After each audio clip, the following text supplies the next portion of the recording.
Hell's Kitchen season premiere, September 28th on Fox. A full hour of Family Feud this morning at 8 on Fox 14. You're watching the KOAM Morning News on Fox 14. Right now at 7, the generation after millennials is known as Gen Z, and part of that generation wasn't alive for 9/11. We'll take you to meet some Gen Zers who tell us how they understand 9/11.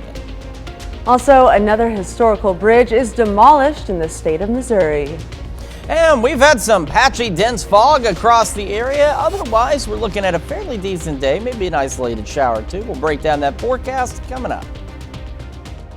The 4 states' most watched news starts now. Good morning and welcome to the KOAM Morning News on Fox 14. I'm Caitlin O'Shaughnessy. I'm Chris Warner, just after 7 a.m. now on this Tuesday morning across the 4 states. Boy, we have had some dense fog out there. It is. It's a little dangerous out there. So gotta definitely be careful. Yes. It's otherwise not bad. Not bad at all. Bad no. at all. Things are looking up. They certainly are. And of course, yesterday was the 22nd anniversary of the September 11th attacks. Now, you and I are the same age. Yes. So we were both freshmen in high school when all of this went down. We remember very clearly where we were. I'll never forget it. As everything unfolded. But now there's a whole new generation that, I mean, I've got a nephew born in 2003. They weren't even alive when all of this went down. Yes. It's a group that we talked to yesterday. Absolutely. And many Americans remember watching the events of 9/11 unfold. But these younger generations just have such a different perspective. KOAM's Amber Jenkins talked to some of those Gen Zers about how they remember 9/11. Traveling looked a lot different before 9/11. No high-tech metal detectors, long checkpoint lines, and you could bring a blade up to 4 inches on board. Needless to say, Gen Z can't relate. I wasn't there when 9/11 happened, but I grew up during the after effects. Tell you one thing, TSA has been a pain, but it's been required necessary, so that way nothing that happened on that dreadful day ever happens again. Yeah, I thought it was really funny when my mom and my sister went to Texas to see my aunt. She actually got searched, and she's like this tiny 5'2" woman, and it's just like taking no chances with her and her purse, I guess. She must have just looked like quite the criminal, but it was just crazy for me to hear that they took her away from the line and like to a separate room and just freaked her the heck out. And most of Gen Z experienced the aftermath of 9/11 through their loved ones. Until I first came to the United States, I was studying on Texas when we had a small, I think it was 5 minutes of silence for all the victims, and that's what I've learned. Oh, it had a huge impact here. My mother knew it was a great tragedy, but she was really struck by it because of my dad, since my dad is, well, now he's retired from the military. Pretty sure he joined in 2003, served 2 tours in Afghanistan, 1 tour in Iraq, and 1 tour in Kuwait. Navy SEALs took out Osama bin Laden. I remember waking up, getting ready for school on May 2nd, and my dad coming in and saying that they got him. The question, what were you doing when 9/11 happened, became a staple. However, Gen Z might not be able to remember, but they do have their own "what were you doing" generational events. The first thing that I think of is maybe the Boston Marathon bombing.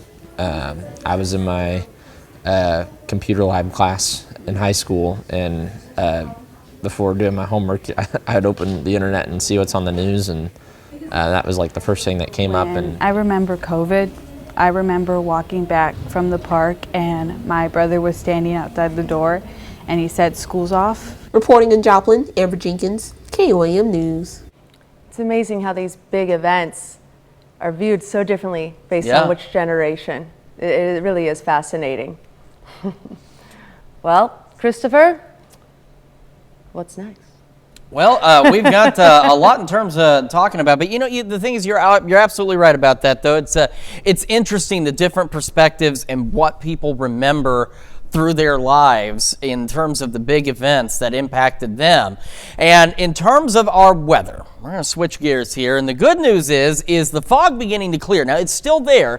It's not nearly as dense as it was earlier this morning, but it is beginning to finally clear. But it's also, for now, leaving behind mostly cloudy skies. Taking a look at our camera, and now the MoDOT camera at 20th and Rangeline, you can see the fog is still there. It's, again, just not nearly as dense as it was, even as soon as maybe 20 minutes ago.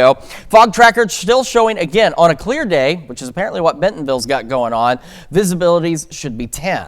all of our visibilities are reduced. The denser fog still across parts of Jasper County, I-44, I-49, but we still have some patchy fog around the region, so you need to slow down, give yourself time to get where you're going. Remember, don't use your high beams. It doesn't help you, and it does not help other drivers. Use your low beams, and if you've got fog lights, definitely use those. We still have that risk of an isolated shower or two before 3 p.m. 98% of us will remain dry, but a few of us could get a stray shower. We're gonna be mostly cloudy through the morning, mid-60s, and the future track showing us, this is what we're talking about. I mean, very isolated. Now remember, this isn't indicating that a shower will be at this location at this time. It's simply showing that it's going to be extraordinarily isolated, and then as we head later into the afternoon, that clears on out of here, and we are left with a pretty decent day with below average temperatures. So we've got those slight rain chances, and then again, as we head into the afternoon, they pretty well drop off to 0 for us.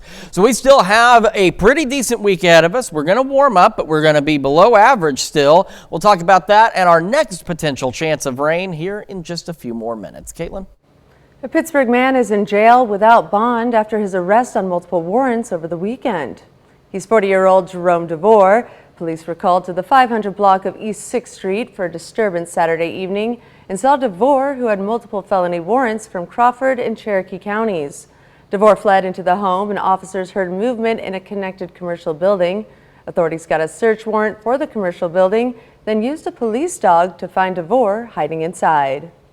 And demolition began on a building popular in Joplin's past. The Holiday Inn at 3615 Rangeline Road was once Joplin's largest hotel with 262 rooms, a popular lounge, and the Water Wheel restaurant. The hotel ceased operations in 2016 in anticipation of a remodel that never came. Delays led to dilapidation, and recent years the Joplin Fire Department has been called to the structure multiple times for fires. It's been labeled as one of Joplin's most dangerous buildings. And watch as an explosion brings down a historic Missouri bridge.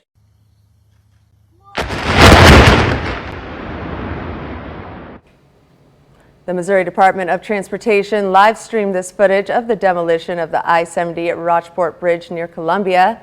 The bridge over the Missouri River was built in 1960 and underwent extensive rehabilitation in 1993, according to MoDOT, but it was judged to be at the end of its useful life.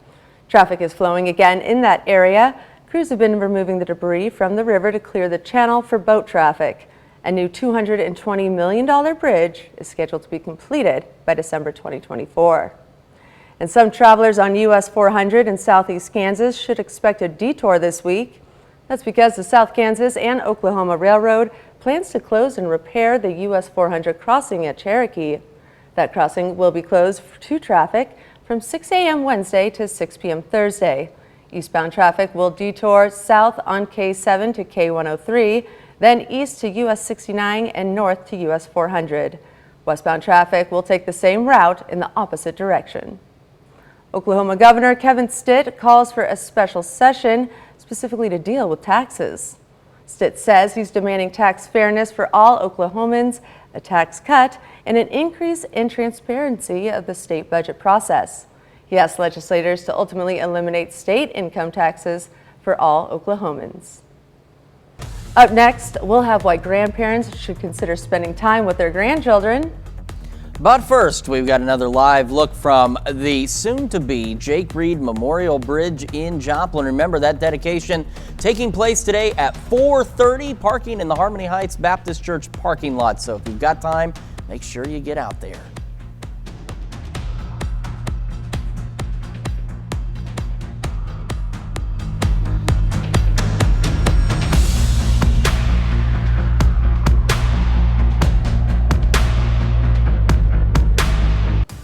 In Health Watch this morning, Sunday we celebrated Grandparents' Day, and doctors say grandparent-grandchild interactions bring some health blessings such as improved blood sugar, blood pressure, and better stress hormone levels.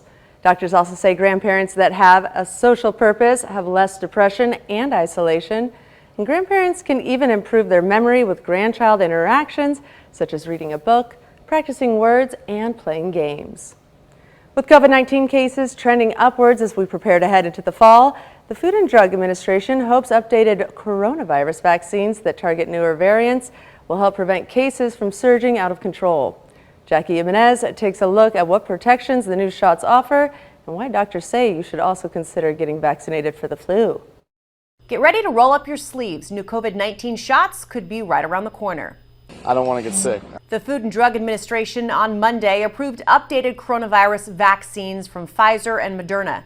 The reformulated shots are designed to protect against the latest Omicron variants, which doctors say are behind the current increase in late summer COVID cases and hospitalizations. The variants that are going around now are pretty infectious. Coronavirus immunity decreases over time. The FDA approved the new vaccines for people 12 years old and up, with emergency use authorized for kids as young as 6 months old.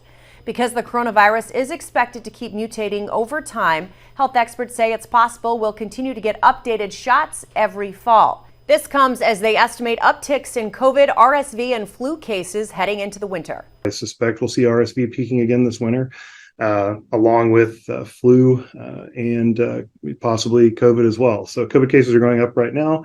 I imagine they will crest and come back down, but then by the middle of the winter, December, January, I would not be surprised if we see a slight increase in cases again. Health officials say both the COVID-19 and the flu shot can be given to people during the same visit.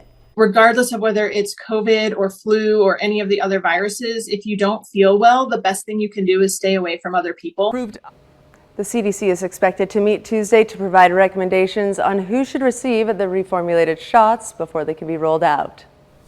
Well, we had some dense fog this morning. That's starting to clear out just a little bit. Patchy fog around the area, however. We'll have another look at your forecast here in a few more minutes. Plus, we're going to take you to Neodesha, where a church is holding a lunch for first responders. We'll have that and more after this. But first, we've got another live look from the soon-to-be Jake Reed Memorial Bridge in Joplin. That dedication again taking place today at 4:30.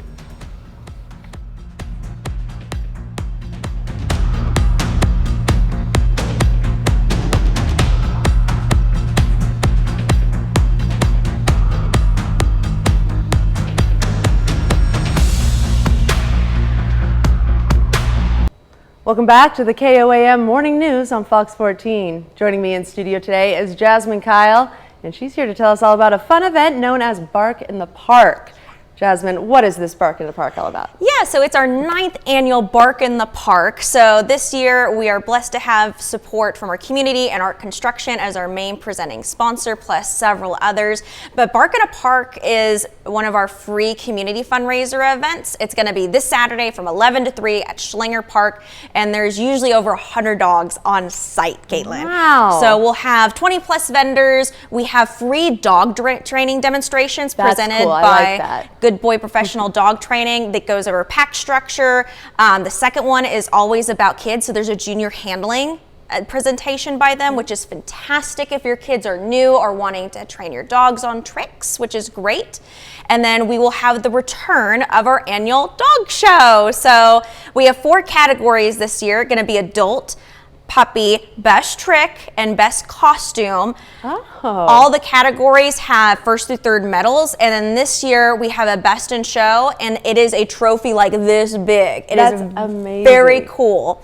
We'll have free kids activities. We'll have our mascots on site taking pictures. Wow. We're going to have a dog agility course. Now the main purpose of the event is raising funds for our no-kill animal shelter. Great cause. All of our animals that are up for adoption have been for the past 5+ years. They've been spayed and neutered, microchipped, up to date on vaccinations. Starting in January of 2023, we added a new addition to that, and that was heartworm testing and treatment for canines, which we're super proud to add to our list of benefits. So to help assist in the funding for that program, 100% of Bark in the Park's proceeds are going towards that program.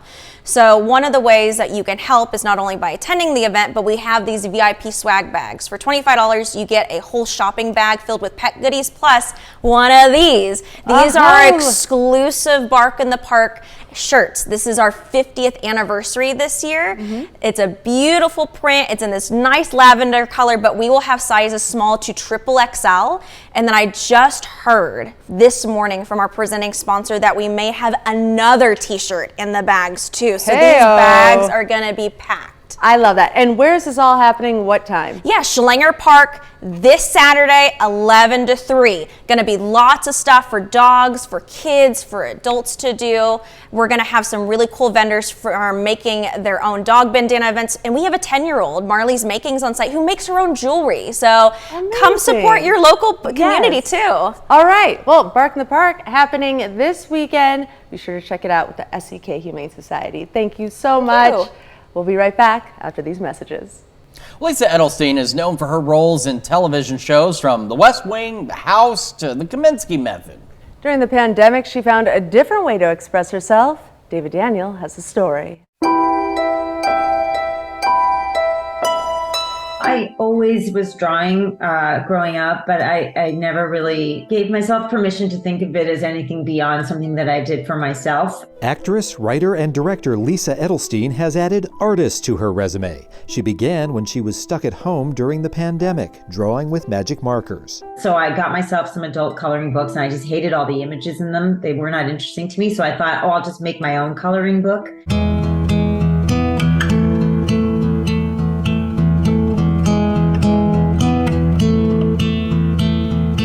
Edelstein turned to old family photos, finding images that felt more spontaneous and honest than the carefully constructed poses popular today. Sometimes they're posed because even in the pose, the people that are in the picture can't avoid telling their story, but mostly they are caught moments.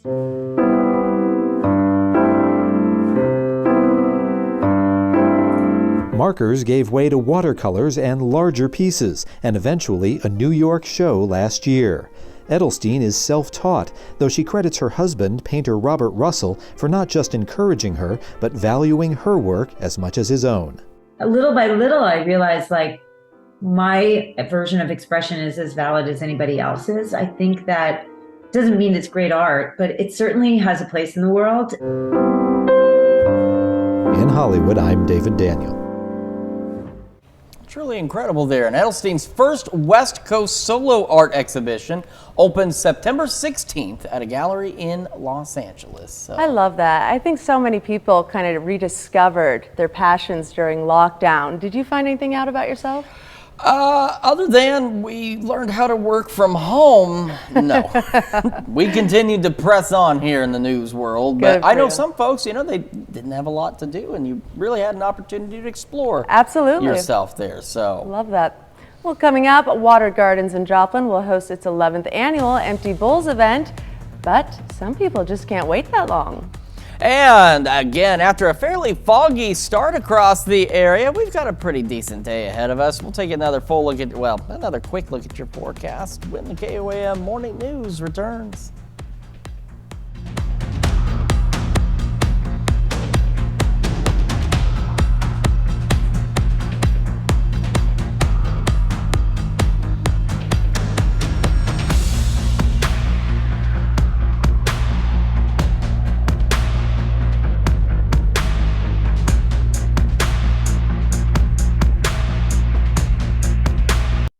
You're watching the KOAM Morning News.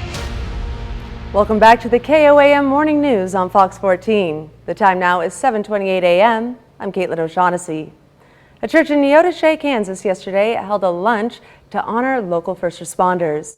Oh, say, can you see?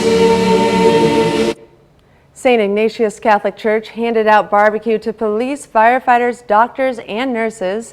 Organizers say it's important to honor the brave men and women who risked their lives to save ours. My father remembers 9/11 when it happened, and the first responders were a big part of that, and I believe we should give back to them as much as we could. The Neodesha High School Choir sang the national anthem at the event.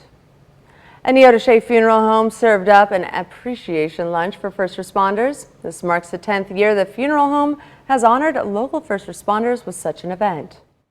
Watch everything kind of unfold as it went, and so always kind of made a big impact on me and was another big influencer as far as getting into this profession later in life. So.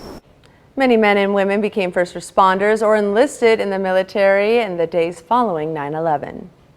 And someone who remembers the events of that day all too well is retired Navy Captain Joseph Gradisher. He visited the Coleman Theater in Miami to give a presentation about the attack on the Pentagon. At the time, Gradisher worked as a spokesman in the Navy's Chief of Information Office at the Pentagon. He was there when a plane crashed into the building. When, without warning, we got hit. And I had my back to a window that was right in the direction where the plane came in. And when it hit, there was a big wham! And I ducked because it felt like it was coming in over my shoulder. And then you think your first reaction is to run, but it's to look out the window. Before the presentation, people were able to meet Captain Gradisher and speak to him personally. We've had some patchy, dense fog across the area. Still dealing with some of it. Our camera 7th and range line showing cloudy skies. Still some fog out there, and same from the MODOC camera 20th and range line. Cloudy, foggy conditions. And as we look at the fog tracker around the area, the denser fog still right over central Jasper County. So our I-49, parts of I-44. But again, on a good day, on a clear day, all of these should read 10 like they do down in Bentonville. So we've got patchy fog across the area. So make sure you're giving yourself time to get where you're going and watch out for maybe some patchy, dense fog, especially in the rural areas.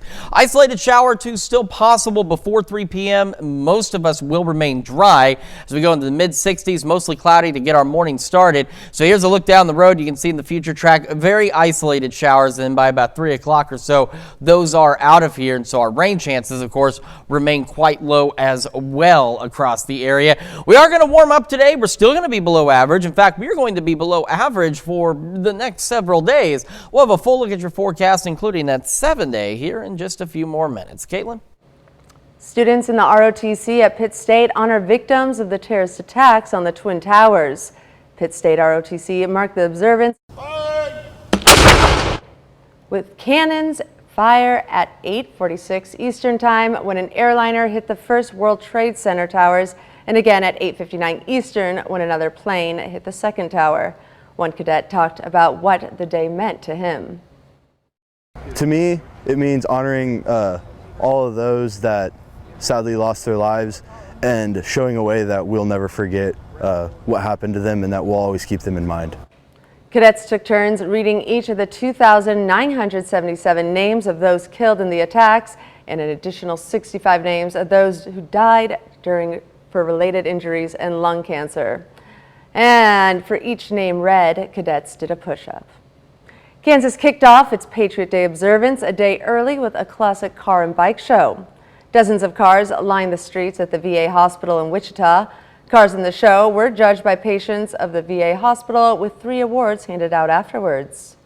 The country, the state of Kansas will never forget. We'll never forget 9/11. None of us will forget that day. And hopefully we continue to teach the younger ones that what happened that day and how we continue to remember and honor. The car show also took donations for the Wichita Toy Run happening in November.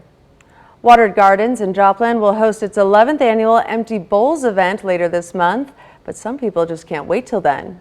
An early bird special started for people to buy the bowls handcrafted by local artists until the 23rd. The sales support organizations that feed people. It keeps the momentum going, and people just like the idea that it brings the community together, which it does, and just the environment, the vibe of the Joplin Greenhouse that we're having it at this year. We are going to be receiving a percentage of the sales of the coffee from the coffee bar the evening of the event. So it's just it's a way to bring everyone together, and who doesn't love a beautiful pottery bowl that's handcrafted just for them. You can buy a bowl early at the Joplin Greenhouse and Coffee Shop. The actual Empty Bowls event will be held at the coffee shop on September 24th. And that's a look at our top news stories coming up this half hour on the KOAM Morning News. A new stop-motion adventure shows the human side of Leonardo da Vinci. Plus, after our fog begins to clear out, a few isolated showers still possible, and we got a pretty decent day ahead of us. We'll take a look at that forecast. Be right back after this, but first, we've got another live look of the soon-to-be Jake Reed Memorial Bridge in Joplin. A reminder that dedication officially taking place today at 4:30 with parking in the Harmony Heights Baptist Church parking lot. So you got time today. Make sure you get out there and support our local law enforcement. We'll be right back.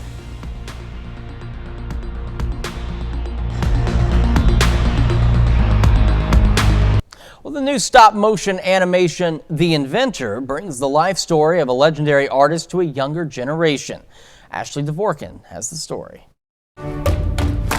The new stop-motion adventure, The Inventor, explores the personal struggles of legendary painter and inventor Leonardo da Vinci in his later years. Jim Capobianco, the writer and director, was very interested in what was Leonardo the man actually like. I always think of him as like the smartest person in the room, but also the loneliest, because he had all these ideas of flying and, different ideas of the body and all these things that anybody he told that story, these things to, would think he was insane. Writer and co-director Jim Capobianco says the animation shows the many characteristics of Da Vinci.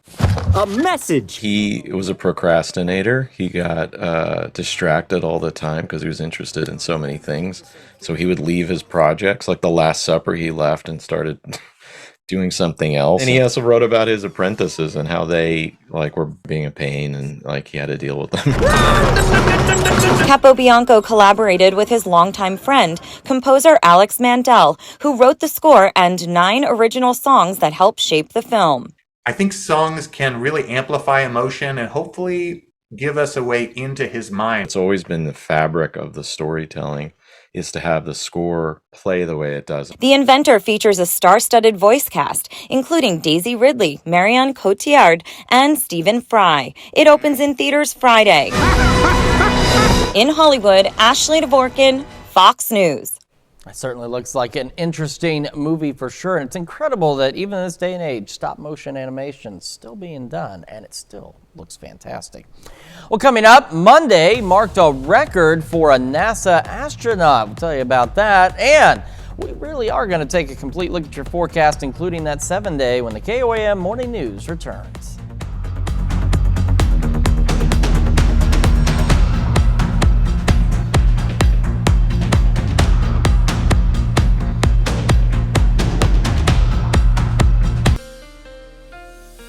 Welcome back to the KOAM Morning News, 7:40 now on this Tuesday morning. We still have some fog to contend with out there, as you can see on the MoDOT camera 20th and Rangeline, and from the MoDOT camera at 60 and Missouri 59 in Neosho. And we head up to Pittsburgh, still some fog out there as well on the KDOT camera just south of Pittsburgh.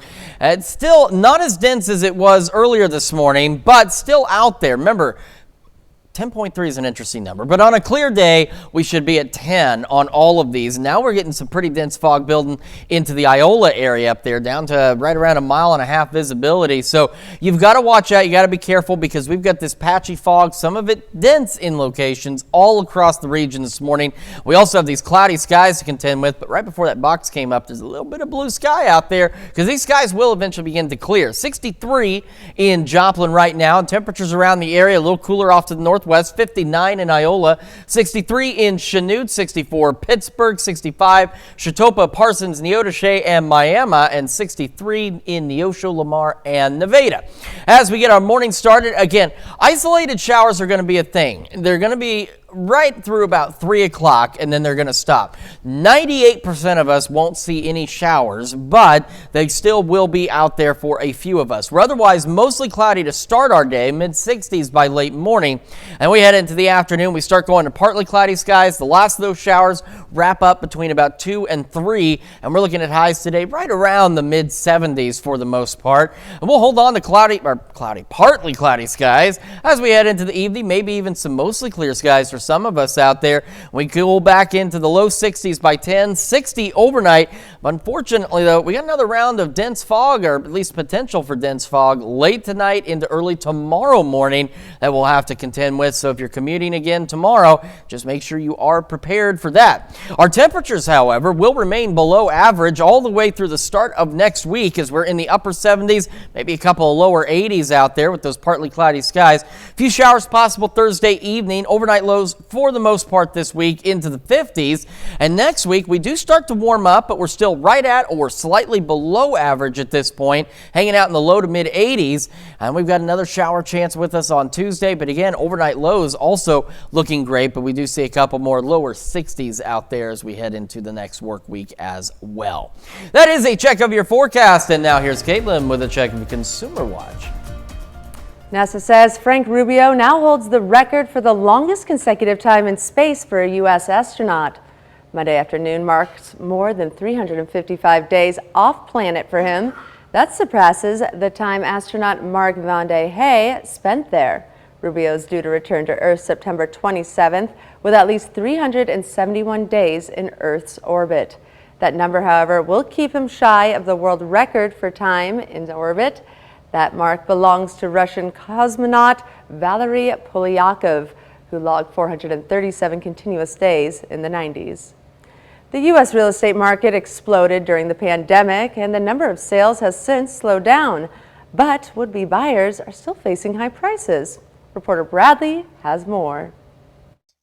Christine Egan is working with realtor Carol Christensen to buy a home, but it's been a frustrating search. It's a time in your life where you're supposed to be, really excited and happy, but it really hasn't been that at all. One reason, high loan rates are making it more expensive to purchase a home. The average interest on a 30-year mortgage is over 7%, close to a 2-decade high.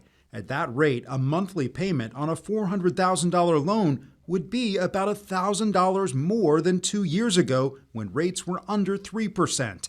Egan is often being outbid by buyers who don't need a loan. In 30 years that I'm doing this, I have never seen so many cash buyers.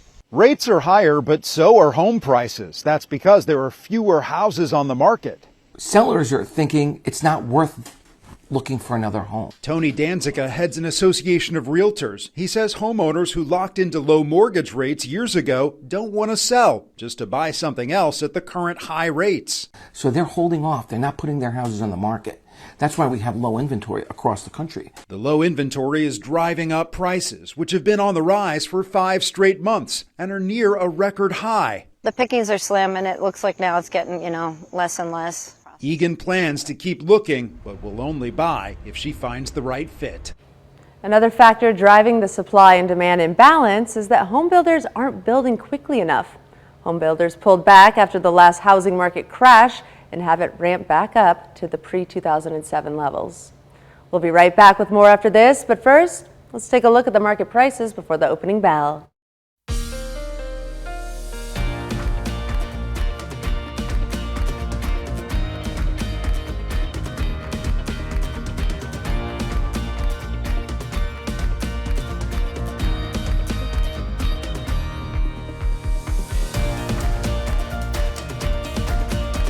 What started out as a hobby has become so much more for one Wisconsin man. He has collected more than 40,000 records that span decades. Toby Moore takes a look. This is all A's, and this is A's. And there's records in here that go back a long time. When you step inside Larry Dakin's home in Altoona, you're greeted with music. Music in the air. I haven't heard this one in a long time. And records lining the walls. I don't have the exact number, but it was close to 46,000 at one point until I sold 4,000, so it's probably over 41,000 yet. His collection includes records of all types and sizes. Here's an interesting record. Aluminum. And ranging back over 100 years to the early 1900s. Look at the number of people that have tried to make a living selling their voice. Dakin first started collecting around 20 years ago when he bought an old phonograph. There was records that came with it, and I was amazed what was in those records. It's kind of interesting. So then it went from there on, and it hasn't stopped.